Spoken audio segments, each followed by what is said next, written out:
Okay, so for your mental space this month, we have Judgment coming out. What is your initial response to the word judgment? Did you think religion? Did you think of being judged by others? Did you think of judging others? Judging yourself? All of these can play a role in this card and what it may mean to you. The word judgment that's coming out in your mental space just may be showing up in your life. And you may be more aware of it, and it's something that you're taking conscious time to consider.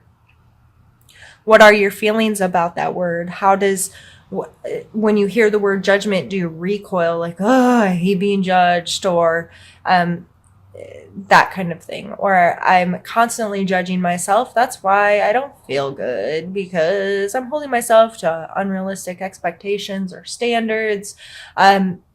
Regardless of how this is playing in your world, it may be helpful to you this month to come to a clearer understanding of what that word means to you.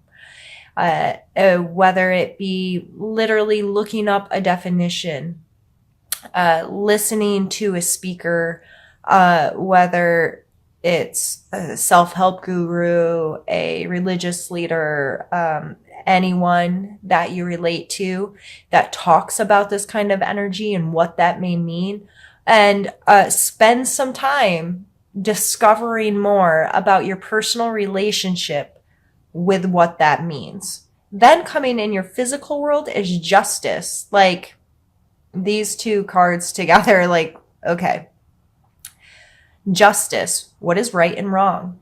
What you give, you will receive, right? Like, there's this balance of the scales, this good and this bad, this light and this dark, whatever your relationship is to what is just and fair in your physical world. These two coming together really make me wonder, Taurus, if you are feeling like you're in the place to judge others or to serve justice to others.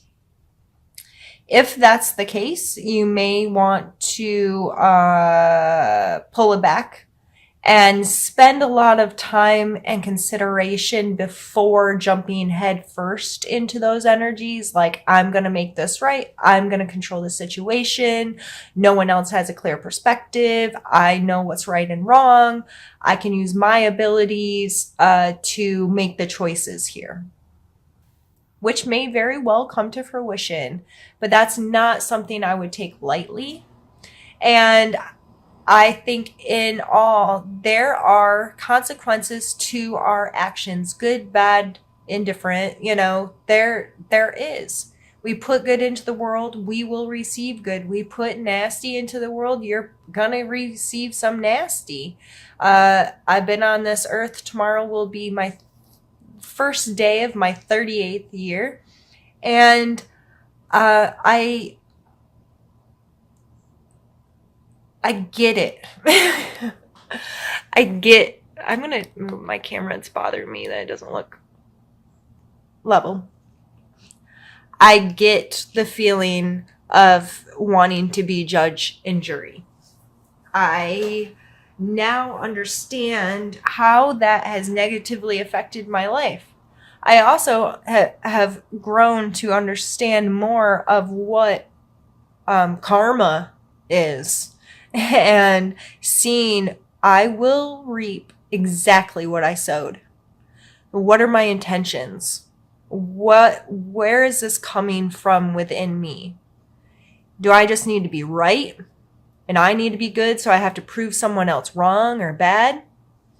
Or am I willing to understand that every little action we take in life and all of our intentions will all comes together for a greater thing? So are you justifying bad behaviors because you're not seeing the consequences of them right now? That kind of stuff. This is some heavy energy starting out, Taurus, but it's energy I really enjoy talking about. If you have any comments, questions, or concerns, or want to talk more with me about those energies, I'd love to hear from you. but I think we're going to leave it at that for now, and we'll probably revisit some of that as we pull more cards. Your emotional space is coming out as the 8 of Coins. This person knows how to do the work, right? It can be a little monotonous, though. They're creating the same thing over and over and over again and trying to master their trade, right? But sometimes if you've ever worked one of those jobs, especially like anything in assembly or whatnot, you know it can become mindless sometimes. So in your emotional space, are you mindlessly just going through the motions to connect with people? Or are you diligently trying to create quality there? You can do the work all day long, but what are your intentions behind it? How are you connecting to that? Is it from a place of, I do this because I know it's good for me. I know it's good for the people I connect to. I know that relationships require work and effort. Or are you kind of just running on autopilot and not staying conscious and in the moment and deliberately creating healthy emotional relationships? If you feel things are monotonous, it's okay to change things up. It's okay to throw yourself a curveball once in a while and find ways to get passionate about the day-to-day again. So many of us get caught up in the day of social media. It's extremely easy to compare our everyday life to someone else's highlight reel, right? Your friends are not posting all the crap in their life. Well, some of them may be posting only the crap if that's how they see their life. But you also get inundated with, this family's on vacation and this family's doing this awesome thing and this family's having fun in this way, or this, that kind of stuff. And you're going, and all I've done today is 4 loads of laundry, a load of dishes, clean the floors. I'm annoyed. Like, I'm doing my work, but man, I want to do some of that. Do some of that. If you don't have the financial ability to go on a big fancy vacation, you can still find what about a vacation makes you feel good. The closeness, the cutoff, the being removed from your day to day. Remove yourself from your day to day locally and in an inexpensive way. Turn off the phones, turn off the stuff. Make your family explore life together in a way that creates some of the same memories and some of the same feelings, just not in such an extravagant way. If you get creative and you are purposeful in that, you can create the same kind of feelings, but in a smaller setting, if you will. And then you can look at that family's vacation and you're like, they ate some good food together. They went on an adventure together. There was just them. There wasn't work or anything else. How can I create that here? And going on a picnic and a walk or that kind of thing, we disconnected. We were removed from our home. We laughed together, or we did something we enjoyed together. Those kinds of things, you can still experience the same thing, just in a different way.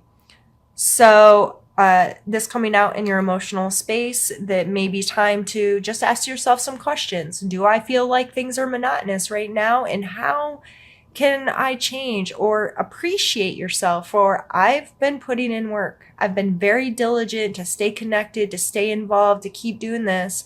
And I appreciate myself for that, because I appreciate the relationships and the emotional connections I have with others. Our spiritual space, we have the Knight of Cups and the Wheel of Fortune. And I always hear the TV show in my head when I pull this card, but Knight of Cups. So again, this is an emotionally based card with the cups on it. And the Knights always, this card, the first word I think of when I see a knight is willingness. They are people that have a willingness to engage, to be out there, to be involved, to be, on the front line, if you will. They're a movement card. They're on a horse. There's action in this card. The cup card here, his horse does not seem like he's in a hurry, nor does the rider. They're kind of calm, cool, and collective. They're more go with the flow.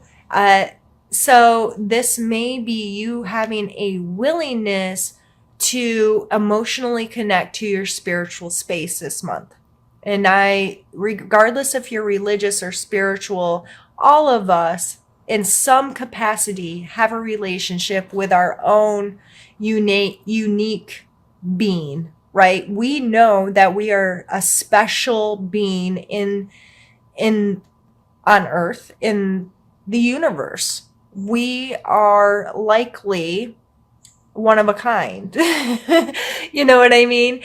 And having a relationship with that and a willingness to appreciate it, a willingness to connect with it, a willingness to learn or evolve with that, is being represented with this card. So if you find that kind of feeling this month, show it some appreciation and allow it to have some more space and time. The Wheel of Fortune, this card is a complicated card sometimes to explain to people. And there's lots of definitions out there of this card and what it means and how to perceive it. I can see this card 10 different times and say 10 different things. With the Wheel of Fortune coming with the Knight of Cups, I like to think of taking the time, especially in our spirituality, to understand the patterns, the cyclical nature of life, this flow. There's good and bad and up and down and right and wrong. And there's just this ever flowing. With this card, I kind of see the universe, or at least, our part of it, with the planets revolving and their space and their time. And even though it's constantly moving, there's something very, we've been tracking the stars forever. As long as written history has been, there's accounts of people understanding how the sun and the planets and the all this kind of works. And now we're to the point where we're sending missions to Mars and whatnot, but it's always been there. There's always been this knowledge that there's this revolution of cyclical events, and this star will be in the same spot again in X amount of time or X amount of years, and from this certain perspective. So what is your perspective on how the world turns and your relationship to it, especially in your spiritual space? How do you perceive what you know and how you feel about spirituality? What are you willing to accept, or what are you willing to not accept? Those kinds of things may come into play this month. And mixed in with the Knight of Cups, it might be an emotional thing of understanding this rhythm and understanding that, this ball is going to keep on rolling. So how am I going to choose to relate to it? All right, Taurus, what we're going to do is move some cards out of the way and get started with the second part of our reading. So in tarot, the card that's prior to this in the deck is the Tower card. And if you're not familiar with tarot or the specific cards and their meanings, the Tower card is a card of kind of destruction, if you will, this tearing down of something. And it's not necessarily in a bad way. It may be uncomfortable, but to me, it's always like, okay, let's tear it down so we have a fresh foundation to start again. Like with remodeling a house, you have to demo a bunch of stuff out, get it down to the core so you can rebuild it the way you want, right? The Star card follows that card. And I always see the Star as that moment of being okay, things have fallen apart, things have, been a mess, and I haven't felt like I had control over it or whatever. But there comes a point when of acceptance. And that in that point of acceptance, like immediately, there's typically this feeling of renewal, this feeling of regaining control or regaining composure. I'm getting that word pretty strongly of, okay, that happened. I've accepted it. I'm going to get my life together and I'm going to move from this moment on. That moment doesn't matter. I'm going to take what's left and I'm deciding right now that this is how I'm going to now continue. Right? So this coming out as a challenge, it may be hard for you to get back in this place of renewal, to get back in this place of, I just see like she's picked herself up off the ground from feeling defeated or crushed by life happening. Things just, okay, I didn't have any control over that. The crap fell apart. And her standing up and looking up to the heavens is the star card. And being like, I am made of the stardust. Everything that's in that star, that's making that star, makes me and makes everything around me. And there's this oneness. There's this, if you felt this feeling, which most of us have in some extent, but that just that connectedness to the whole, connectedness to, this is my life. I can't change anything from the past, but I can refocus, reground, recommit going forward. And it's such a beautiful feeling if you can allow it to come in and settle in. And it may be a challenge. You may have some work to do to where you can get to this point where you can be like, that's done. And this is now my ideal course of action. This is my decision going forward. So as soon as I pulled this card, I thought about justice. These cards hold a lot of the same energy. Of course, they're both holding a sword. I'm getting some strong Libra type energy, Taurus. This is a Libra card here, and King of Swords. He's the King of Air. Again, I'm thinking some real Libra type, just, fair, logical, analytical. That may be why you're feeling this judgment and like you are the one that's going to bring justice to the world. You know what I mean? Like, savior complex just came into mind. If you think you're going to save someone or save something, with this coming here, I think this reinforces that you do have the ability, Taurus, to be logical, to be straightforward, to say what you mean and mean what you say, and to be very precise with the choices and the actions in your life. Again, just as a reminder to not try to do a job that's not yours, though. You're not. Are you the judge and jury? If you're literally a judge, then okay. What makes you the judge and jury over this? And do you have enough information to actually play that role? And how are you going to play it? And don't be cruel is something that's coming to mind with this, because when we get very logical and very straightforward, like I personally can be blatantly honest to a fault. Sometimes I can come across as harsh or critical or mean when I feel justified because it's true, but my truth and your truth may not be the same truth because we see things from another perspective. So sometimes I have to remind myself to be more considerate in my verbiage, or considerate to the feelings associated with something, not just the logic associated with it. So that coming out in your strengths this month is a separation of classes to me. These are poor, desolate, down and out types with a church behind them with fancy stained glass and lights on, two very separated worlds I usually see in this card.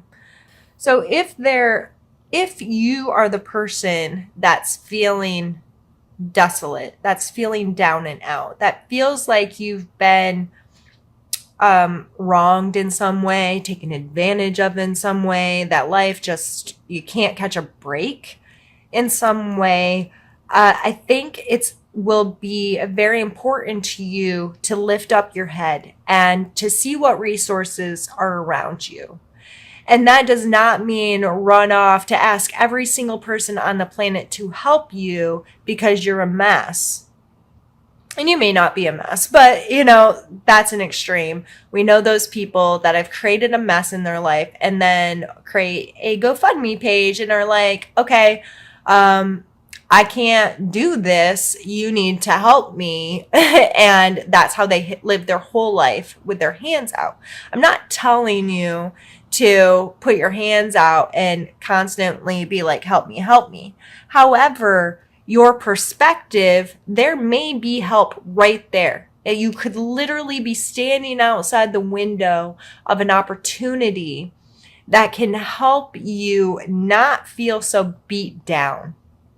You could have an opportunity for a new job or a new project, a new something that can really help you, benefit you, but if you're not willing to see it, it can never happen. So what is your perspective on your situation? In this card, I like to remind people to have an attitude of gratitude. Even though these people seem down and out and pushed out into the cold, they're alive. They're still people. So if you are feeling that way, one of the easiest ways to help switch your perspective is to immerse yourself in an attitude of gratitude, whether writing a journal, taking 5-10 minutes a day and just listing off things that you're grateful for in every situation as many times a day, or even setting reminders on your phone that say, be grateful right now. And you can stop and take literally 3 seconds to think something that you're grateful for right that moment. If you do this multiple times a day and you get in the habit of it, you become more likely to see the good in every situation, to see opportunities that are coming your way because you feel allowed to see them, if that makes sense. Like, it opens you up to accepting the awesome stuff that surrounds us every day.